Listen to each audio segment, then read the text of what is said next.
baklava, you say baklava. Okay, I guess I'll start. My name's Angelina. I'm a senior studying medieval literature, and my interesting fact is that I'm Greek. Denial is a river in Egypt, and Drama is a city in Greece. No, really, northern Greece. My parents, Mama and Baba, made their journey from a small island off the coast, only to settle in a toxic waste dump. New Jersey, the armpit of America. Cool. Well, my name's Jessica. I am graduating this semester, and like her, I'm Greek too. I'm a tryout. Let me get this out of the way. I saw my big fat Greek wedding, not because it best exemplifies the trials and tribulations of the Greek-American experience, but because Greeks will support anything with Greek, or at least a G in the title. And while I refrain from running over, grabbing her scrawny neck, yelling, "You stupid bitch! I'm not in a fucking sorority, I make goddamn baklava!" I did say, "Jessica, do you know what it means to be Greek?" And she said, "No." In the 2002 blockbuster, My Big Fat Greek Wedding, the main character's father, Gus, explains that there are two kinds of people, Greeks and everyone else who wishes they was Greek. The reality, however, is not so blue and white. Greeks born anywhere but the homeland are instantly classified as xeno, literally meaning stranger or alien.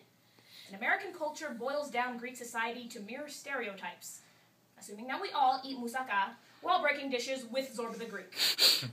Unable to fit in with either Greek or American culture, and unable to exist simultaneously in both, Greek Americans are stuck in a cultural purgatory. So, through the poetry, Mother Tongue, A Herculean Effort by Angela Kariotis, the drama, Say Logos, Say Word by Angela Kariotis, and Greek School Dropouts by Tim Nasiopoulos, the prose, Fluent by Ariana Woodson, and What Does It Mean to Be Greek by Angela Anastasis. My Big Fat Greek American program.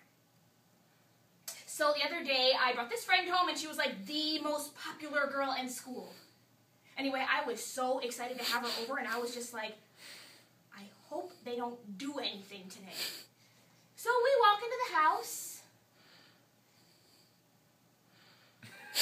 and my mom is blaring this Greek music, but it's not like any Greek music you've ever heard. I mean, it sounds like the mating call of raccoons. So all of a sudden, we hear this.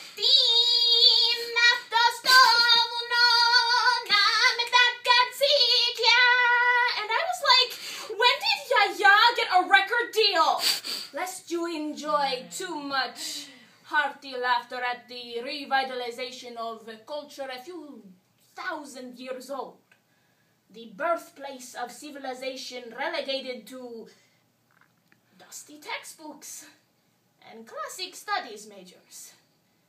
Ancient, classic, archaic. The first time you go to Greece, you are 21 years old. On your own in the city, your eyes scan the people on the streets and lock with the green gaze of a tall stranger. What do they call you? Milana? Oh, Morphe, just like you. You tell yourself that this is just how Greek men talk. That he's just being friendly and welcoming you, but, I mean, you don't care. Because, good God, just look at him. Que dice Elene? Dimitri, you speak Greek? Nay, είμαι Elenida. You tell him that you are Greek, and he believes you. What does it mean to be Greek?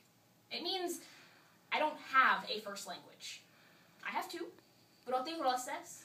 It means that to learn about my family's history, I had to go to school after school. Greek school. Because American schools don't teach about the Turkish or Italian invasions or how Bapu and Yaya were thrown into jail as school children for refusing to stop speaking sta Ellinika. Although the Greeks don't own Homer or Socrates or Athena, I mean, they sure were taken away. So Greek school children take history and take it back. Aristotle taught us how to believe in God, that nature does not exist in vain, and that everything has a telos. Not how something came about, but why. And then Prometheus prophesies the coming of Christ. Go and tell Jupiter that nothing is to make me name the one that is to dethrone him. Please, God. Please, God. Please, God. Please, God. Please, God. Please, God. Please, God. Let us win this game. Goal! The 2004 Euro Cup champions! Wow. The Greeks won? That's like the greatest thing they've done in the past 2,000 years. The comedy is that we created the myth. But I no longer believe in mythology. I float somewhere between this classical and this modern me, questioning the designated beginnings of my history. I walk tight steps in this rope timeline. What does it mean to be Greek? Well, for me, it means being the firstborn away from the homeland. A Greek American, torn between the country of my birth and that of my family. In America, I am seen as strange, foreign. In Greece, I am a xeno, a stupid Amerikanaki belonging nowhere and everywhere all at once. But like an ancient idiom, I am untranslatable into any culture. The togaed foot of Pietro in London, the arms of Aphrodite in Venice, my left eye shelved in a jar, tongue caught in a drawer, head dusty with the memories of a past life. These ancient people of the New York City hot dog stands, glossy tourist pamphlets, and recipe books spawned from a seed rooted in all your words to transcend the threshold of vision and witness the lineage of me. Somewhere beyond that. At the club with Dimitri, he orders a couple drinks and you dance together. Everything is going so well, you can't help but think of your mother's advice to find a nice Greek man. Dimitri is handsome, fun, and best of all, you're both Greek. For the first time, you feel like you fit in somewhere. As you are dancing, Dimitri waves over some other Adonises. Ela, Goria, Milana nata Goriamu. You are giddy from the alcohol, music, dancing, and the sound of Dimitri and his friends speaking your native tongue.